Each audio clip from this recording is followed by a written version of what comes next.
हाँ, winning from lotteries, crossword puzzles, races, including horse races, card games, and other game of any sort, gambling or betting of any form of whatsoever are always taxed under this head. तो ये चीज तो मैंने कल बताई थी।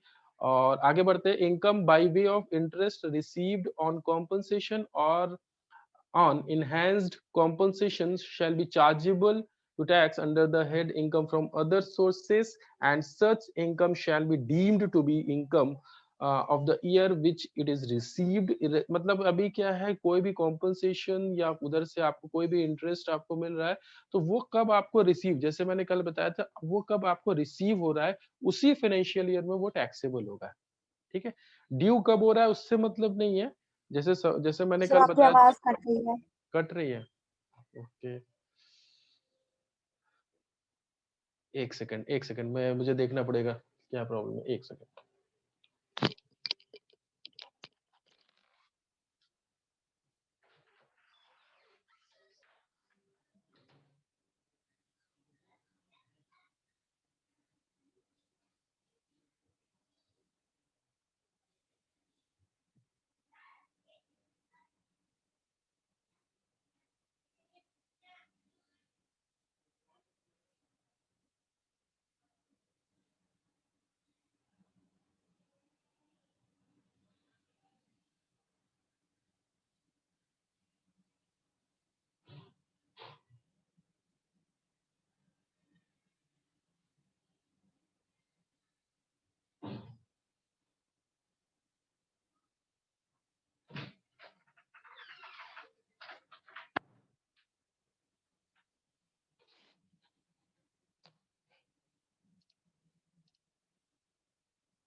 हाँ, अभी ठीक है,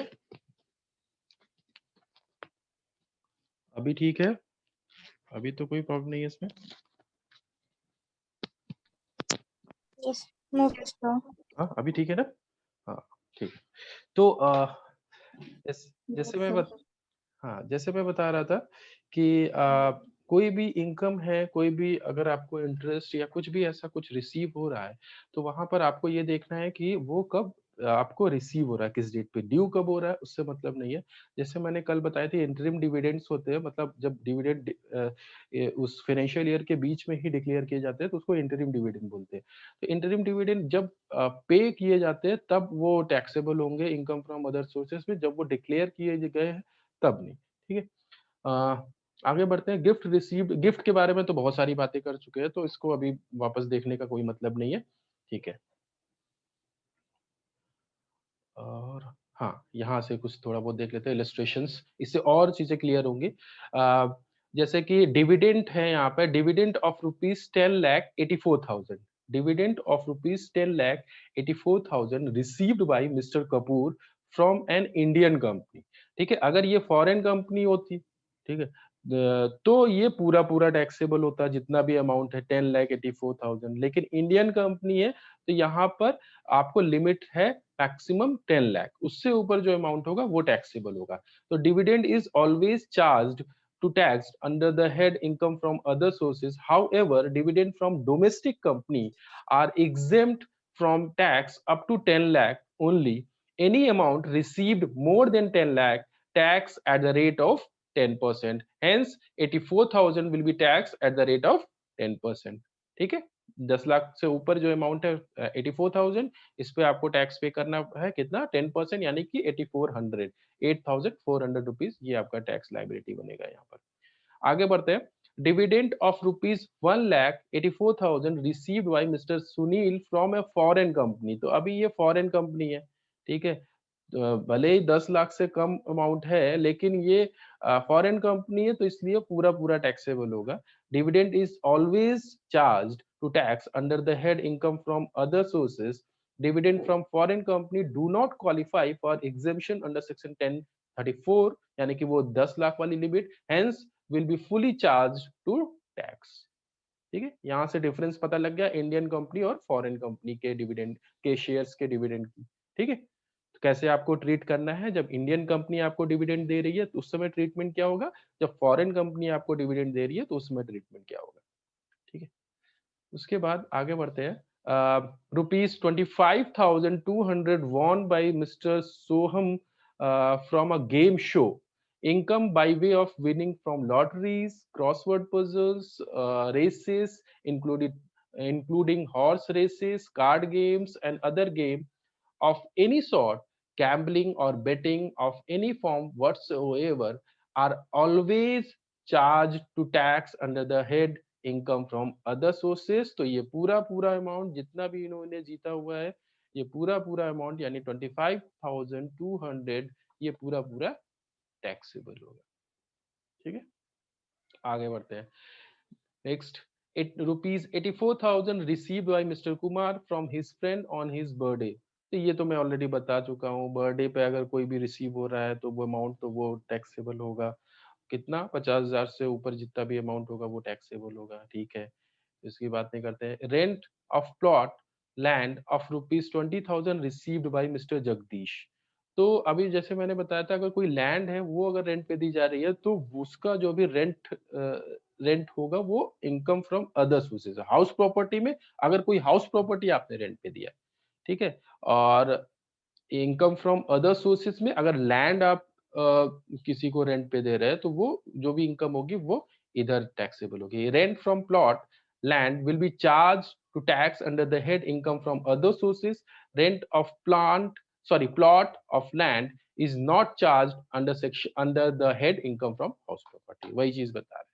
ठीक है, अगर हाउस प्रॉपर्टी का रेंट होता तो आप उसको house property income from house property में ले जाते हैं, लेकिन ये लैंड से रेंट आपने दी हुई है तो वो अदर सोर्सेस में, सॉरी हाँ, अदर सोर्सेस में टैक्सेबल होगा। ठीक है, next, rent of a shop amounting rupees 1 lakh per month received by Mr. Soil. Rent of shop being building is charged to tax under the head income from house property। ठीक है, जैसे मैंने बताया था, अगर कोई शॉप है या फिर हाउस प्रॉपर्टी है कोई, तो वो हमेशा आपका इनकम फ्रॉम हाउस प्रॉपर्टी में ही वहां पे से जो इनकम हो रही है वो जाएगी। ठीक है, interest of rupees 50,000 from bank fixed deposit received by a salaried employee। Interest on bank fixed deposit is charged under that head of income from other sources। जो भी इंटरेस्ट आपको मिल रहा है बैंक डिपॉजिट से वो आपका अदर सोर्सेज में taxable होगा। ठीक है, बाकी मुझे नहीं लगता यहाँ पर और ये सारे क्वेश्चन इस तरह के तो हम लोग कर चुके हैं गिफ्ट वगैरह से रिलेटेड। बाकी मैंने ट्यूट क्लास में कुछ क्वेश्चंस कराए थे। ठीक है, तो वही सारे क्वेश्चंस है ये, तो इसको देखने की जरूरत नहीं है। ठीक है, अब प्रैक्टिकल क्वेश्चंस पे आते हैं। मुझे लगता है कि अभी सारे प्रोविजंस लगभग लगभग हो चुके हैं। एक सेकेंड।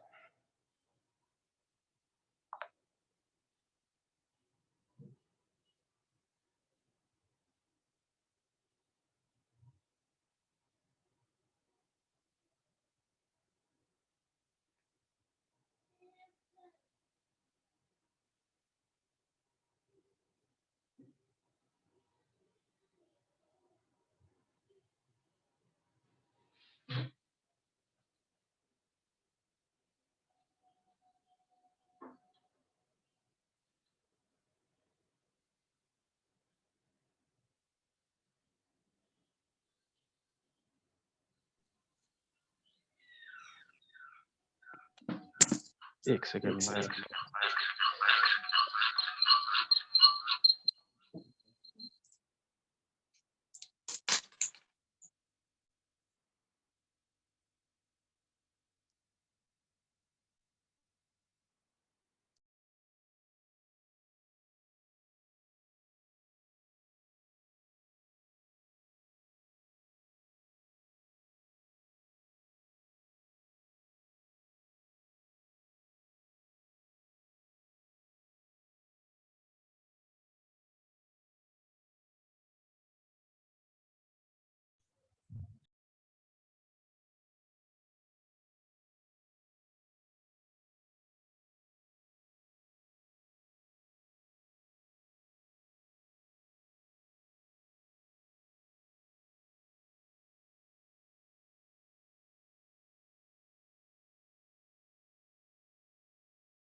तो वही कल वाला क्वेश्चन लेते हैं।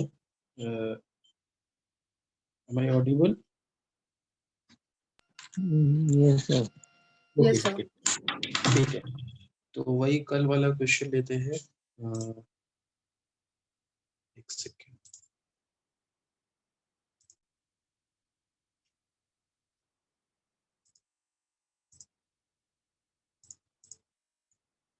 हम्म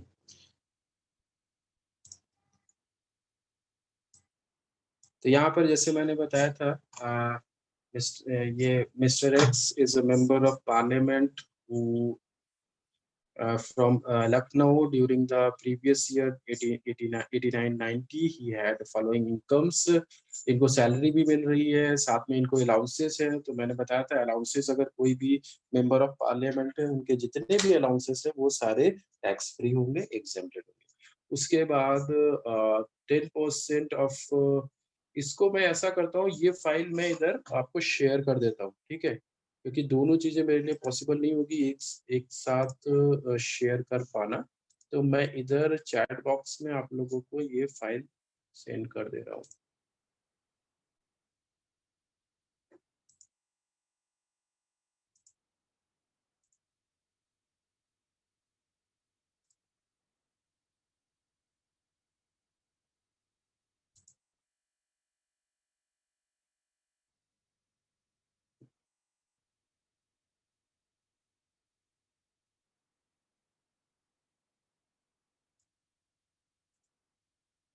दोनों चीजें वहां पर देखिए सोल्यूशन भी है।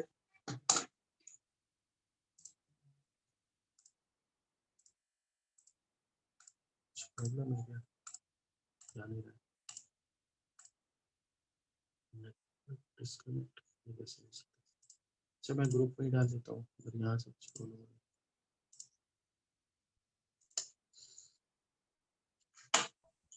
है। प्लीज यहाँ पे भी दे दीजिएगा। हाँ यहाँ पे जा नहीं रहा है, कुछ प्रॉब्लम है, ये पता नहीं क्यों जा ही नहीं रहा है।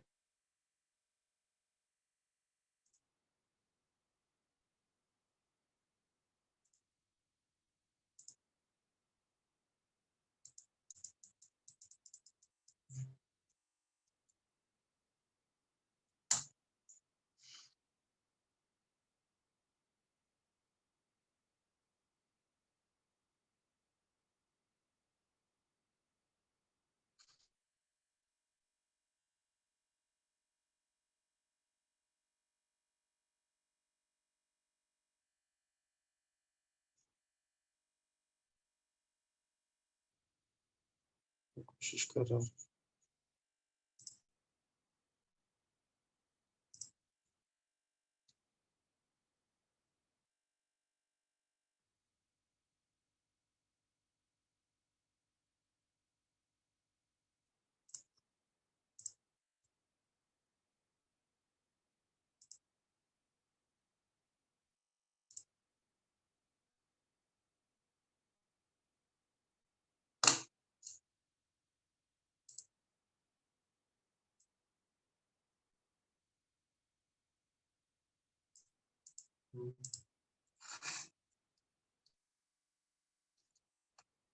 कुछ मुझे लग रहा है नेटवर्क का कुछ इशू है, कभी कभी हो जाता है। सर आप व्हाट्सएप ग्रुप पे शेयर कर दीजिए हाँ मैंने अगर व्हाट्सएप पे पॉसिबल हो। कर दिया, वही मैं कर रहा था। व्हाट्सएप पे मैंने कर दिया है, ये चला भी गया है। मैं तो उधर आप लोग ये फाइल देख सकते हो, ठीक है, सोल्यूशन विद सोल्यूशन है। और इधर मैं अब मेरे ख्याल से व्हाट्सएप से सभी को मिल जाना चाहिए, इसमें कुछ प्रॉब्लम नहीं है। ठीक है यस सर, मिल गया। ठीक है बस। तो फिर डायरेक्ट क्वेश्चंस पे आ जाते हैं। बच्चे के ऑलरेडी हम लोग ये सारी चीजें डिस्कस कर चुके हैं, तो डायरेक्ट फिर सोल्यूशन पे आ जाते हैं। टाइम वेस्ट करने का कोई मतलब नहीं है। एक सेकेंड, हाँ ठीक है, डायरेक्ट हम लोग सोल्यूशन पे आ जाते हैं। हाँ तो यहाँ पर मुझे कंप्यूट करना है taxable income under the head income from other sources. सारे पॉइंट्स ऑलरेडी हम लोग कल डिस्कस हम लोग ने कर लिया था लगभग, ठीक है। बाकी सोल्यूशन भी आप लोग के पास है, तो उधर कुछ प्रॉब्लम होगी तो वो आप लोग देख लेना, तो कुछ क्वेरी होगी तो पूछ लेना। तो यहाँ पे सबसे पहले जो इनकम है, जैसे मैंने बताया सैलरी, मेंबर ऑफ पार्लियामेंट की अगर मैं बात करूं तो उनको जो भी सैलरी मिल रही है वो टैक्सेबल होगा। सबसे पहले इनकम हुआ है salary, salary as member of parliament. कितनी है सैलरी? 1000 रुपीज पर मंथ, ठीक है, 1000 रुपए पर मंथ इंटू 12, ये आपका हो जाएगा 12,000, 12,000 रुपए, ठीक है। उसके बाद आते हैं डिविडेंड। जैसे मैंने बताया था कि ये अलाउंसेस सारे, इनके जितने भी अलाउंसेस होते हैं वो टैक्स फ्री होते हैं। उसके बाद अगर मैं डिविडेंड की बात करूं तो सबसे पहला जो डिविडेंड मिल रहा है वो इनको प्रेफरेंस शेयर्स पे मिल रहा है, 10% preference shares in ABC sugar factory limited. तो ये मान के चलते हैं कि ये फॉरेन कंपनी है, ऐसा मान के चलते हैं, क्योंकि ऐसा कुछ मेंशन किया नहीं गया यहाँ पर, ठीक है, हम लोग यही अज्यूम करेंगे। ABC Sugar Factory Limited for the face value of rupees for the face value of the rupees 6,000। तो जो वैल्यू है उस प्रेफरेंस शेयर्स की वो है 6,000 और 10% यहाँ पर इंटरेस्ट मिल रहा है, यानी कि अमाउंट कितना हो जाएगा डिविडेंड का? 600, ठीक है। तो डिविडेंड ऑन प्रेफरेंस शेयर्स 600। उसके बाद नेक्स्ट पॉइंट देखिए, यहाँ पर दिया गया 2000 equity shares of ₹10 each in DCM limited. The company declare interim dividend of 10%। तो कंपनी ने डिक्लेयर किया इंटरिम डिविडेंड ऑन 15 मार्च, यानी कि फाइनेंशियल ईयर के खत्म होने से पहले ही उन्होंने डिक्लेयर तो कर दिया, बट पेड इट ऑन 15 अप्रैल 1990। तो लेकिन वो जो पे हुआ है वो उस फाइनेंशियल ईयर के खत्म होने के बाद, यानी 31 मार्च के बाद वो पे हुआ है, इसलिए आप यहाँ पर इस फाइनेंशियल ईयर में इसको कंसीडर नहीं करेंगे, ठीक है। Next, and declared final dividend of 10% on 31 मार्च 1990। लेकिन जो फाइनल डिविडेंड है वो इनको डिक्लेयर ये बता रहे हैं, तो डिक्लेयर वो फाइनल डिविडेंड उसी उसी टाइम पे वो पे भी हो चुका, ठीक है, ये मान के चलते वो हो जाता है। देखो दोनों दो तरह के डिविडेंड होते हैं, एक फाइनल डिविडेंड, एक इंटरिम डिविडेंड। इंटरिम जो आप फाइनेंशियल ईयर के बीच में अनाउंस करते हो, और फाइनल डिविडेंड वो तो फाइनेंशियल ईयर के एंड होने पे आपको देना होता है, ठीक है। तो 10% ये आपने उसी फाइनेंशियल ईयर में पे कर दिया, यानी कि जो वैल्यू है इक्विटी शेयर की वो कितनी है? 2000 इक्विटी शेयर्स है, 2000, ठीक है, और हर एक का जो वैल्यू है, पार वैल्यू जो हर एक की वैल्यू है वो 10 है, 10 रुपए, 10 रुपीज ईच, यानी जो टोटल इक्विटी शेयर्स हैं एसएससी के पास, वो है उसकी वैल्यू है 20,000, 20,000 रुपए, ठीक है। इसका 10% इनका डिविडेंड है, यानी कि डिविडेंड जो हो जाएगा फाइनल डिविडेंड वो 2000। ये पूरा पूरा टैक्सेबल होगा। इंटरिम डिविडेंड जो भी होगा वो टैक्सेबल इस फाइनेंशियल ईयर में नहीं होगा, नेक्स्ट फाइनेंशियल ईयर में होगा, ठीक है। यहाँ पर लिख देते हैं फाइनल डिविडेंड, फाइनल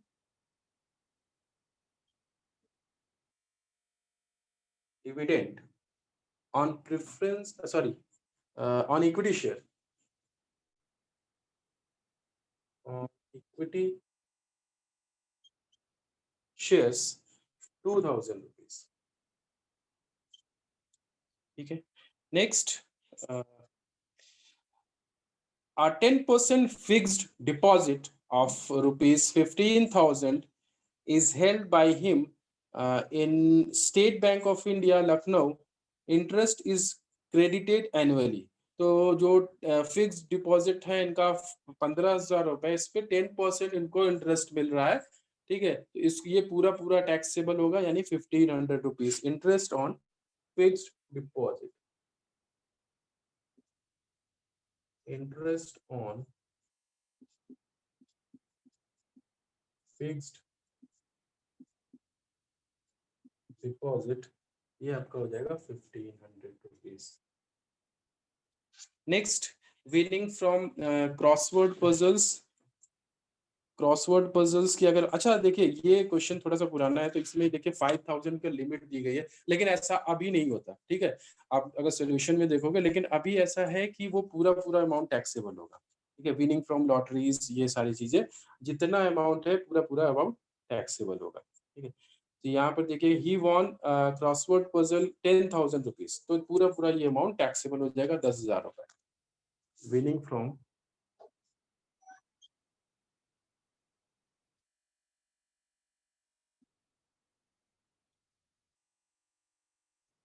क्रॉसवर्ड, इसीलिए मैं हमेशा बोलता हूँ इनकम टैक्स में अगर आपको कोई भी नोट्स मिल रहा है या कुछ भी इंटरनेट पे जो भी कोई कंटेंट मिल रहा है, वो हमेशा जो लेटेस्ट हो उसी को देखिए, क्योंकि क्या होता है हर साल अमेंडमेंट्स होते रहते हैं, हर साल चेंजेस होते रहते हैं। तो लेटेस्ट वाला ही सबसे सही होगा, क्योंकि चेंजेस होते रहते हैं। कभी कभी टैक्स रेट हमेशा अलग अलग होते मिलेंगे आपको, अलग अलग बुक में। अगर आप पहले की बुक लेके आओगे तो उसमें अलग रेट होंगे, अभी की बुक देखोगे तो अलग। तो इसलिए हमेशा जो भी करंट जो भी डेटा रहे, करंट जो नोट्स रहे, उसी को आप लोग निकालो, ठीक है। तो ये पूरा पूरा अमाउंट ये आपका टैक्सेबल हो जाएगा, यानी कि 10,000 रुपए। अभी नेक्स्ट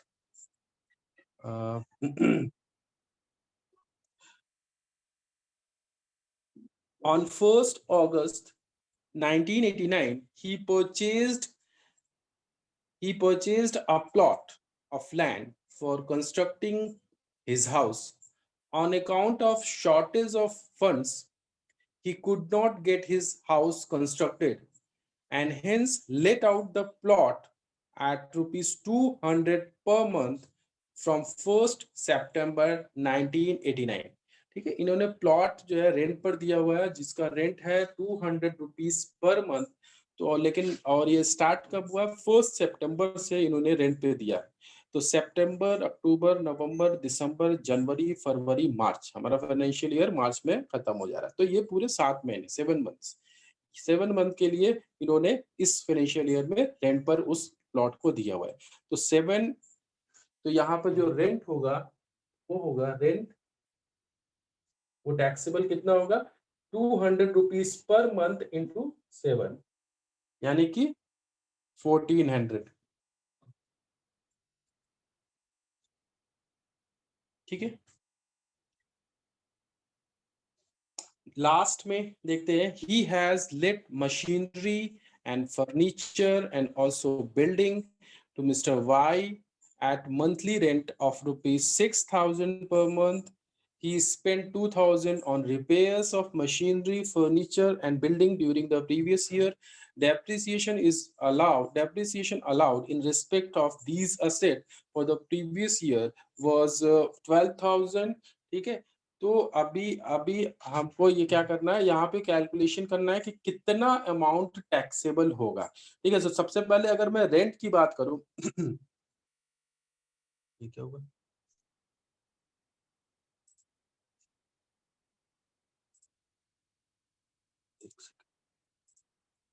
हाँ, सबसे पहले अगर मैं रेंट की बात करूं तो रेंट कितना है, 6,000 रुपीज पर मंथ, यानी कि 72,000।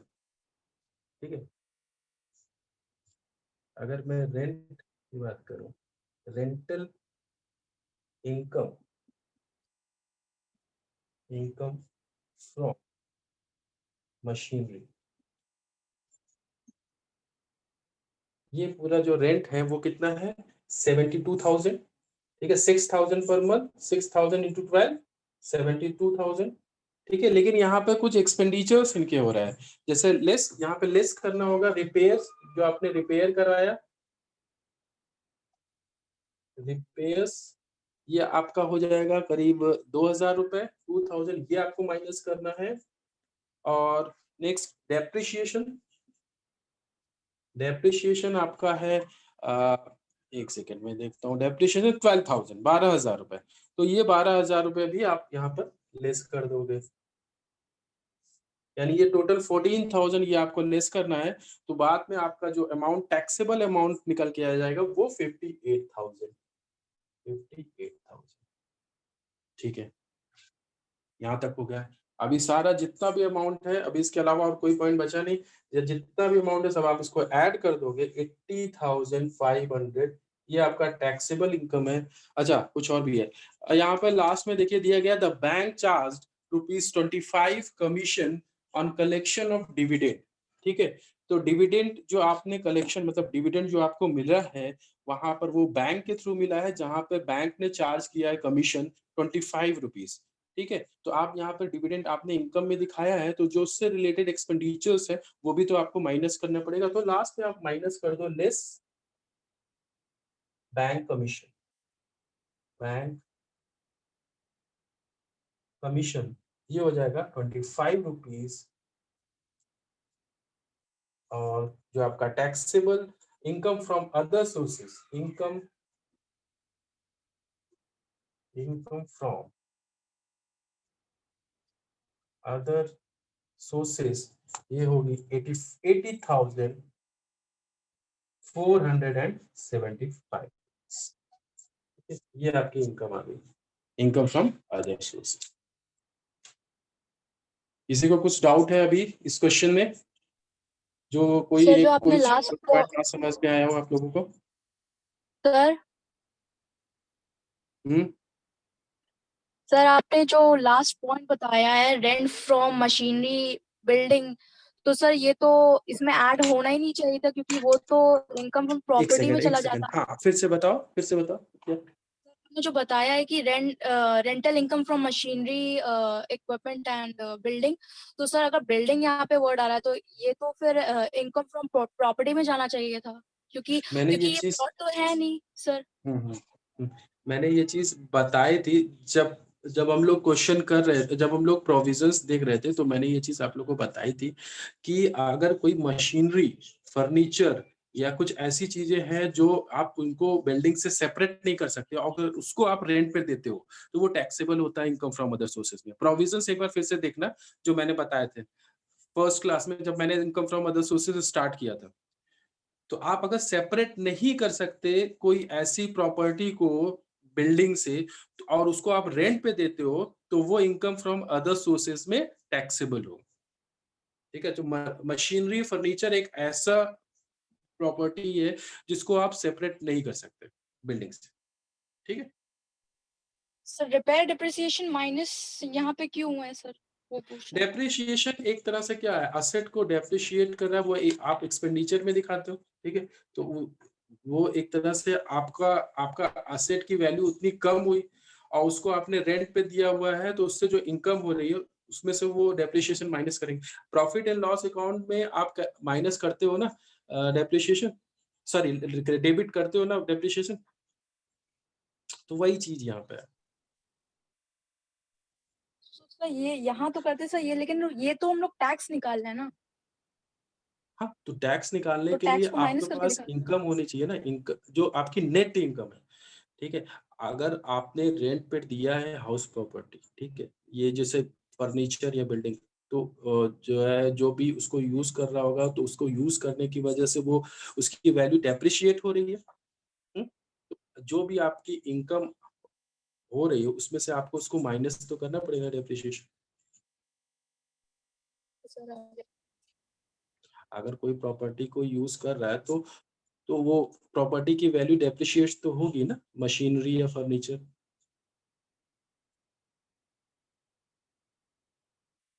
हम्म, ये सर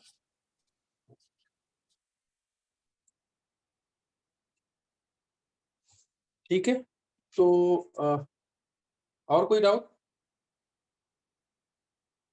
एक बार फिर से प्रोविजंस जरूर देख लेना, ठीक है, मैंने ये चीज वहां पे बताई थी कि जो है सर एक अगर, हाँ हाँ सर एक बताओ। चीज थी सर, जो इंटरम डिविडेंड है वो मतलब उसमें आपने मतलब जैसे रेंट में आपने इंटू 7 कर दिया, उसमें भी तो मतलब ड्यू कभी हुआ था और पेमेंट कहीं और हुआ था, मतलब बीच में हुआ था बट पेमेंट बाद में हुआ था। अगर इन केस अगर ये ड्यू उसी साल होता और उसी साल पेमेंट भी होता, तो जो पेमेंट अमाउंट है उसमें मंथ कंसिडर करते हैं? देखो डिविडेंड हमेशा क्या, डिविडेंड मंथली बेसिस पे नहीं मिलता। डिविडेंड आपको एनुअली बेसिस पे ज्यादातर मिलेगा। कभी भी कोई कंपनी आपको मंथली डिविडेंड नहीं देगी। डिविडेंड क्या होता है, देखो कुछ डिविडेंड होते हैं जो वहां पर जो शेयर होल्डर्स होते हैं उनकी एनुअल मीटिंग होती है, वहां पे डिसाइड किया जाता है कि कंपनी की परफॉर्मेंस के अकॉर्डिंग कि कितना जो है कि शेयर होल्डर्स है